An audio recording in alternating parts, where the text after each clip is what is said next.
Hey guys, and welcome back to Story Time in Fallout 3 with your burb here to keep you company. I just now wrote that. I just wrote it for you guys. Just now. Anyway, I know that this episode is a little bit late. There have been a few days with no videos, and I apologize for that. There is a reason for that, and it's actually going to tie in with what I'm going to talk about today. To hopefully keep you guys company, I'm going to tell you guys all about the trip that I had to Germany and the trials and tribulations therein, because there were a few of them. It was a mixed bag. Anyway, here we are finally at Fort Independence. It's taken me 3 episodes to get here, just so I can find out what's in here because I forgot. And, okay. Let's see here. We have, there's a door. There's a front door. Is there any doors around the back? Any strategically located entrances that might be a little bit snookier? Sorry. Let's see here. Well, no, it's, where did all this concrete come from? Because it doesn't look like it fell off the building. Oh, that's pretty. Hello, Moon. Okay. I don't know what kind of critters are in here. I've forgotten. I seem to remember there being something... some bit of story in here. But I don't remember what it was. And... okay. So there is no other entrance than looks like the front entrance. Well, that's a fire hazard. I mean, come on, you gotta have another exit in case the front door is on fire or something. Gotta be able to get out another way, right? That's just safety. Alright, let's go in here. And we will see what we have in here. Locked. Oh, God, no. Alright, well... and that is Fort Independence, ladies and gentlemen. Okay, well, you know what? This is indicative of exactly what I wanted to talk about. Just this thing, taking 3 episodes to get here and then it being too hard for me to open. Yeah, it's a perfect start out for what we're going to talk about today. Instead of Fort Independence, what I'll do instead is we will wander. We will wander and we will find these empty little triangles to go to, and I don't want to go to that one yet because I know what that one is. We're gonna find empty little triangles to go to so we can find new locations and just explore. And probably have our asses handed to us in some way or another. So, my, harrowing adventure begins with the fact that, I was invited to Dortmund, Germany to Comic-Con over there because, Mira, the book that I team up with, Claudia Schmidt to write, was up for a Rudolph Dirks Award. Now, Rudolph Dirks is an interesting character. He was the author of the creator of the Katzenjammer Kids. He was also, the first artist credited with publishing pictures in sequential order to tell a story. So basically he invented comic strips as we know them today. And the Rudolph Dirks Award is the award that we were up for Mira. And I wanted to be there. I wanted to be there to support my work and Claudia's work because I'm proud of what we've done. It's been an amazing... Oh, wait a minute. Oh, this is Andale, isn't it? Yes. So I'm very happy with our work.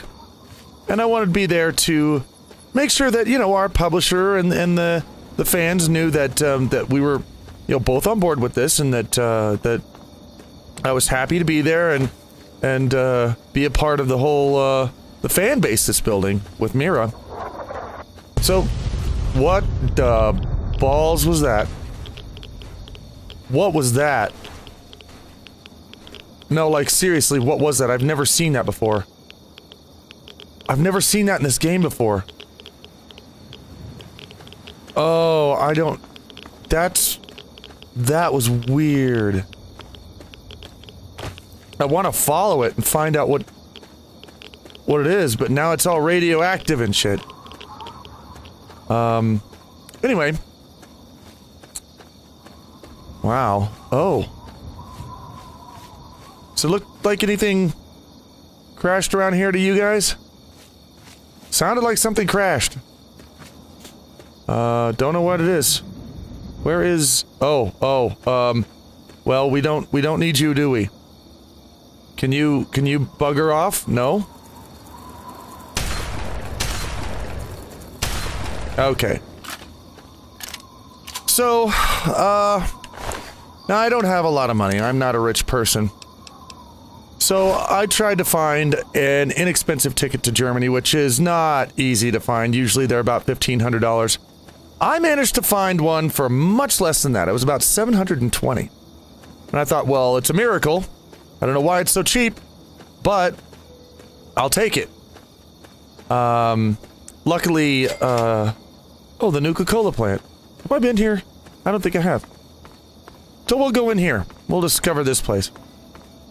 Luckily the, convention took care of my, my room and board, and, my travel through Germany to get to, Dortmund. That was very nice of them. And, oh, look at all the Nuka-Colas. Mine, mine, mine, mine, mine. These all full? They're not just bottles. Wow. Cool. Alright. Hello, skeleton man. Don't blame me, I did not kill you. So... I managed to find a cheap ticket. Well, cheaper, anyway. And, it was, on United. Now, I know anybody out there who's ever been experienced traveling is gonna, already you're gonna think I'm an idiot, and I probably was. I mean, flying international flight on United Airlines, it was... Honestly, there were times it felt like it was a miracle that I even got there and back. I can't believe I actually made it. But I did get there. First thing that happens, and this was not a great way to start the trip. I go to get my boarding passes. And, well, the machine spits them out, but two of them, I had 3 flights. 2 of them didn't have seat assignments. And one of them, the boarding pass wasn't even a boarding pass. It was just a piece of paper that says, I'm gonna have to go up to the ticketing counter or something and find out what to do. So that was a little mysterious. So, I go up to the ticketing counter. Oh. And I stand there. Now, United Airlines is notorious for this. Some people, when they are on hold or they're waiting, will exaggerate. In fact, a lot of people do. It's natural. It's not that they do it on purpose. You've probably done it. I think I've probably done it. It's kind of a natural thing when you're waiting for something. It feels like you're waiting for longer than you actually are. So if you're on the phone and somebody's got you on hold... Oh, shit. Okay, well, there's our first bad guy. Okay, well, come on out here so I can blast you in the face. This probably isn't the best way to do this, but we're gonna give it a try. Actually, that worked out pretty well. So, now, when I say this, I am actually not exaggerating because I did pay attention to the clock. A lot of times when, you know, you're on hold, the person will come on and you'll be like, I've been on hold for 30 minutes. It's been, when actually maybe you've been on hold for 12. It just feels like 30 minutes, you know? I watched the clock, specifically. 1 hour and 10 minutes. I stood in line to get help with my ticket, like they told me to. Or like the ticket told me to. Now, the lady in front of the counter who was supposed to be helping. Get this, an hour and 10 minutes. And do you know how many people were ahead of me? Two. Two people. It took this lady an hour and 10 minutes to help two people. And then when I got up there finally, after those two people, come on through. She got this phone call. I barely introduced myself. Fugitive should be considered armed and dangerous. Yeah, you're damn right I'm armed and dangerous, and I hope you like it. So, energy cells. As soon as I get up there, I barely had started talking with her before she got a phone call and said, "Oh, excuse me," and just left the desk. There's this mile of people behind me because they never got to actually, you know, see, or they never got to see her. She'd spent all her time on two people, and they didn't get a chance to talk to her. I'll pick that back up. For now, let's look at this. New flavor coming. We are very proud to announce that R&D has been completed on Nuka-Cola Clear. With only minimal loss of life, we've been able to modify the look of Nuka-Cola, but give it the same great taste. We'll be submitting the product for marketing shortly for bottle design and advertising strategies. From all of us in the research department, thanks for the support. Okay. Isotope CE77. Oh, God. That came out of nowhere, sorry. Hope everybody's awake now. Has proven to be a disastrous failure. All of the test subjects suffered severe internal organ failures and died within 3 days of ingestion. We recommend the immediate destruction of container A32 in the production rooms and suggest switching to the isotope CE772. Please send standard Nuka condolences, fruit and cheese packages to the test group members' families. Aw, we'll see, they're sweet. They're trying to make up for it. Isotope CE772 has proven too damaging to the initial test group, which now needs to be disbanded due to their reluctance to continue in our program. This group has suffered 4 fatalities, 12 major internal organ failures, and 32 internal radiation burns. This is an unacceptable number of issues in a given test group, and recommend we switch to an alternate isotope such as CE774 or UR993. What happened next? Test subjects of the Nuka-Cola Quantum program are responding well to the reconfigured taste and the new isotope. The only listed side effects from the group are 3 cases of dizziness, 1 case of nausea, and 1 case of impaired vision. We find from a sampling of 50 that this is an acceptable number of cases and approve this product for production. Jesus Christ, company announcement. The Nuka-Cola Corporation is pleased to announce that all its employees that the first shipments of our Nuka-Cola Quantum are on their way to retailers in the Washington, D.C. area. This flagship test market program is the culmination of a 3-year research program to bring the refreshing taste of Quantum to market. Congratulations to all employees on a job well done. Now I get a little bit of the history of Nuka. What the hell? There we go, Nuka-Cola. I'm sure these are pretty much all the same, aren't they? Yeah, these are all the same. Okay. So, back to the harrowing tale. She leaves the desk. No! As soon as I get up there, she takes off. Now, she goes off to a different desk across the thing, and she doesn't come back. Pretty soon, the flight is boarding. I don't have a seat number, and the flight is boarding. Well, eventually, from over there, she calls out over the PA system and says, "Okay, anybody who needs seat assignments, please come and pick up your tickets." Now, I thought for sure that I was gonna miss out on my flight, but instead, I had to stand for an hour and a half, or for an hour and 10 minutes, for nothing. I mean, this could have been something that she could have announced earlier, but didn't. So that's how that started out. But at least I got my ticket. I got from Colorado to Houston. By the way, the the international section of the Houston Intercontinental Airport is really cool. It's like a really high-tech Chinatown.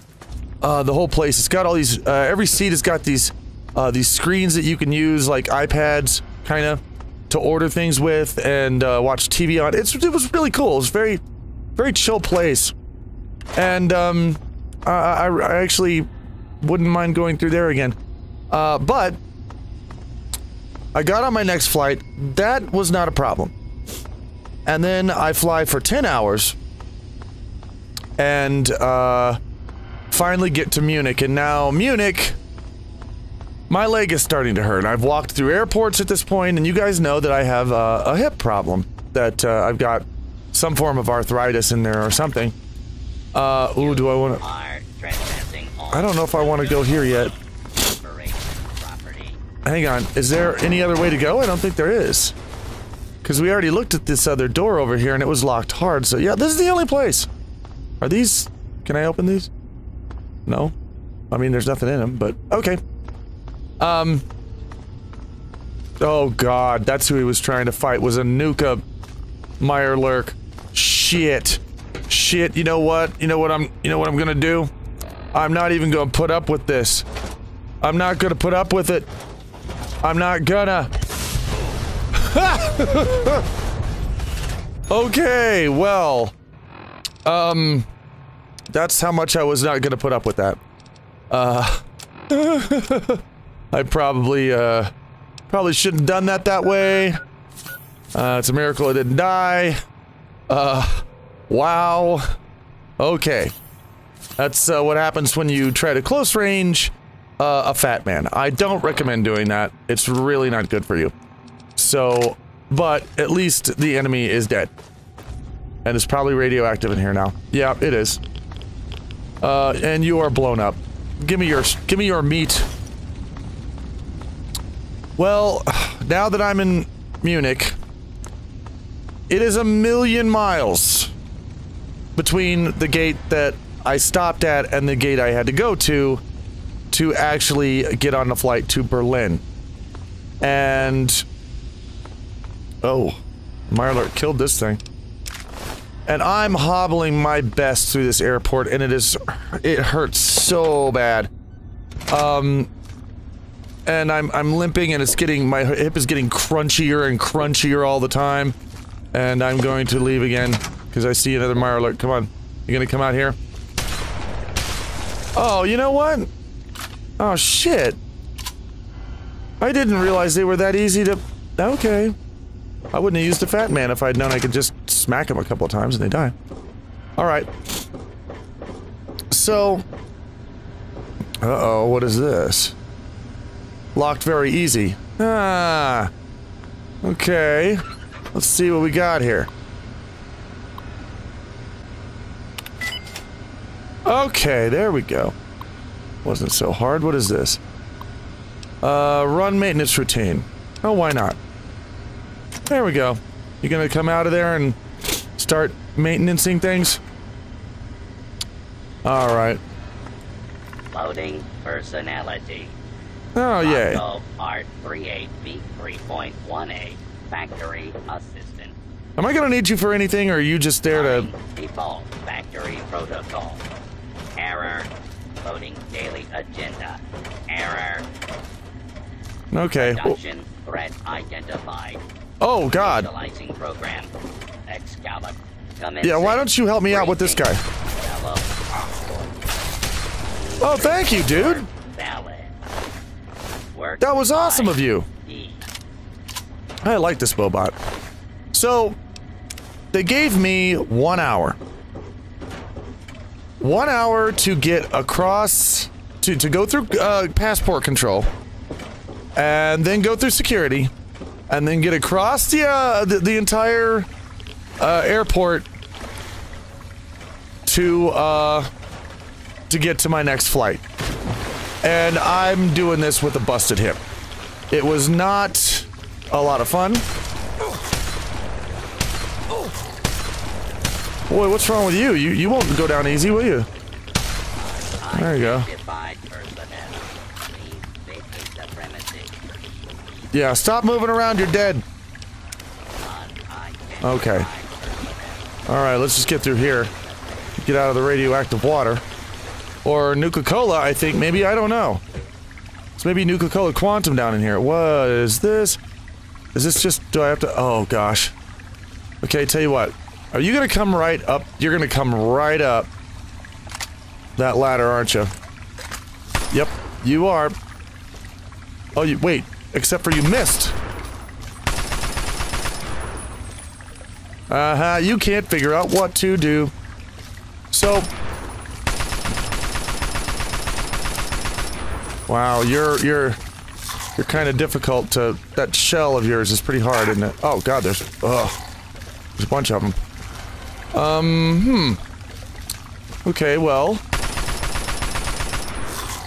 can I just, tell you what. Let's be creative here. Let's toss some grenades down there. Yeah. Just right on top of your head, how about that? Yeah. Zing. Oh! Nailed. Oh! Dead. Did I get them both, or just... nah, just one of them.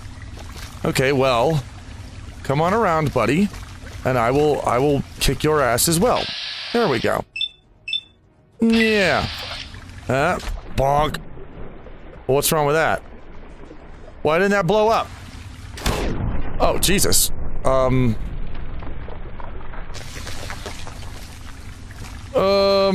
Okay. You know what? I think I'm just gonna switch back to my normal thing now because he's almost dead. So. Come here. There you go. I hope that's all of them. I make it though. I definitely, I made it to my, my flight, barely. I got there, that actually changed the gate on me, I had to turn around and come back the other way. But I did make it. And, I got on a flight to Berlin, got off from Berlin. Now, most of the weekend after I'd gotten to where I needed to go was just fine. There were some interesting hang-ups with the schedule. There were, at one point they had us scheduled to do a book signing from like 10 to 12, but then they had us on stage doing a presentation from 11 to, or from yeah, from 11 to 11:45, and it was like, what is going on? At one point they were like, okay, we're gonna go pick you up at 9, and then they said, and we got up in the morning, we were kind of panicking because it was a little early, we had to rush, but then they said, oh, no, we're gonna pick you up at 10. Then we're like, okay, thank God, 10. And then they came back, you know, several minutes later and said, nope, we're gonna pick you up at 9. And then we had to panic again. So, that was a little interesting. So there were little things here and there that, you know, that kind of sucked, but, for the most part, it was good. Is this a different... yeah, it is a different way. Holy crap. Okay. I'm going to check and see something here. Because I'm sure I've got some rads on me right now, don't I? Wait. Radiation. 82. Huh. I've got 3 Rad-X's. Let's use a Rad-X. Yeah. Wait. No. So whatever, I want to rat away. Okay. Now I'm better. Oh. Turn around. Face the music. Okay.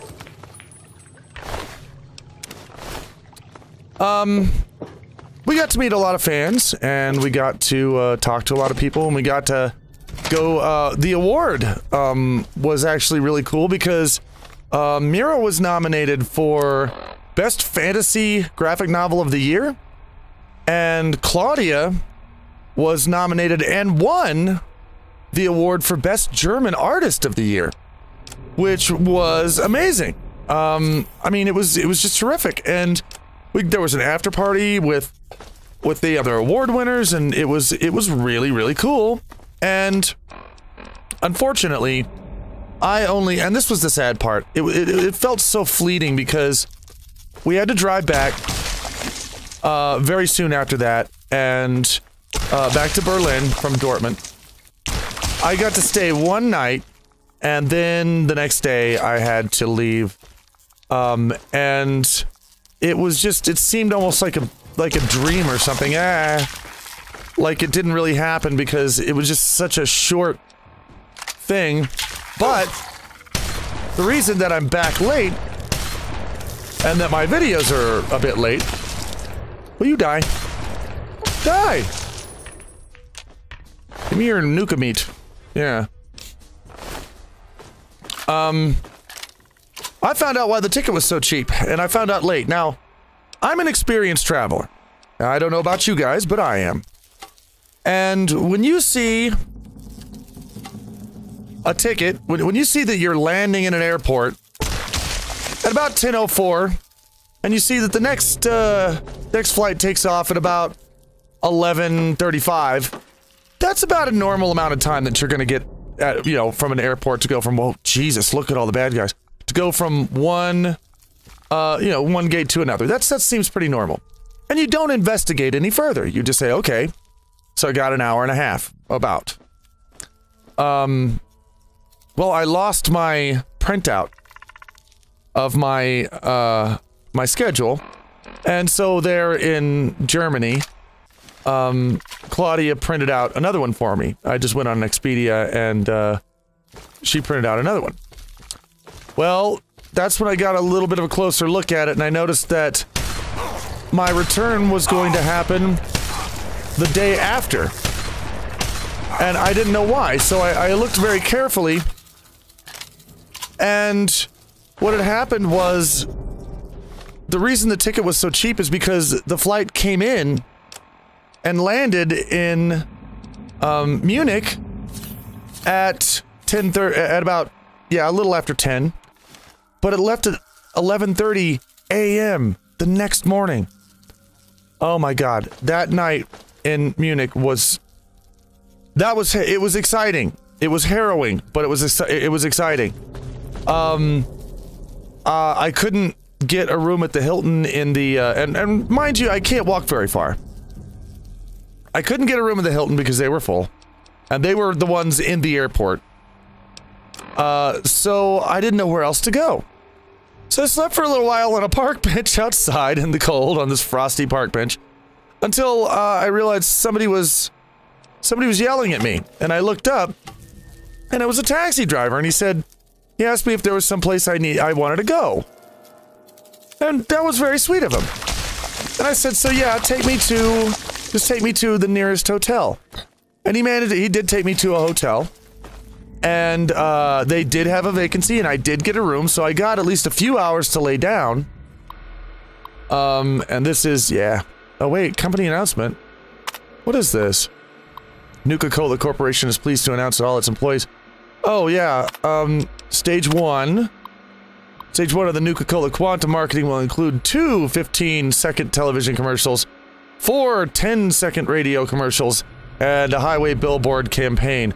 The spots on TV and radio will tease the customer with the blue glow of the new drink, never showing the bottle in an illuminated environment. The billboard will show the bottle's blue silhouette on a black background. The tagline will be, "Try something new. Go blue." The name will not be revealed until Stage 2. Stage 2 will include 2 30-second commercials on television, 4 15-second radio commercial campaigns, highway billboards, and at this stage the name Quantum will be revealed and the bottle shown in full view. We will emphasize the drink's new energy content and flavor. The tagline will be, "Take a leap, enjoy a Quantum." This is a pretty good ad campaign here. Stage 3 marketing will include 4 commercials, another 4 radio commercials, and more highway billboard signs. In this final stage, we will aggressively compare the drink to other competitors and show their inferiority using hired actors at taste tests. The actors will read pre-written scripts approved by our department. The text should give an authentic on-the-spot impression, but still clearly point out quantum strength. The tagline will remain, take the leap, enjoy quantum. That's interesting to know. So, anyway, I did manage to, I got, oof, I can tell that's a Mirelurk. I managed to get a little bit of sleep, and when I got up, everything was wrong. My belt buckle had fallen off. I didn't know how to put it back on. I had to like hold my pants up with a piece of paper clip that I'd gotten from Claudia the day before. I could hardly stand it all. Thankfully, the friendly people at the Munich airport dumped me in a wheelchair, and they got me around all over the place. They just wheeled me everywhere, all the way up to the plane seat, and they did the same thing in Chicago on the way back. And if it hadn't been for that, I don't know if I'd have made it back at all. But that's why I was back a day late. The reason there's no videos until now is because I also didn't anticipate getting con crud. As soon as I got back, I started feeling sick. I must have caught something in the convention, and I'm feeling better now. Like I said, it was a harrowing adventure, but it was worth it. It was definitely an experience to remember, and it was something that I'm happy to be able to say I lived through. Anyway, guys, what we're gonna do here is is this the same? Yeah, this is the same. We're gonna leave this off here for now. I know that was kind of a long story, and it took the whole episode to tell it. So what we're going to do is we're going to leave this off here. We're going to pick it up in the next episode, and we're going to continue exploring the Nuka-Cola plant here in Fallout 3. So, guys, hope you had fun listening to my misery and at the same time joy, which there was a mix of both. It was really interesting. I hope I could keep you company and give you a smile. And, I'll talk to you again soon, so until the next story time, guys, take care.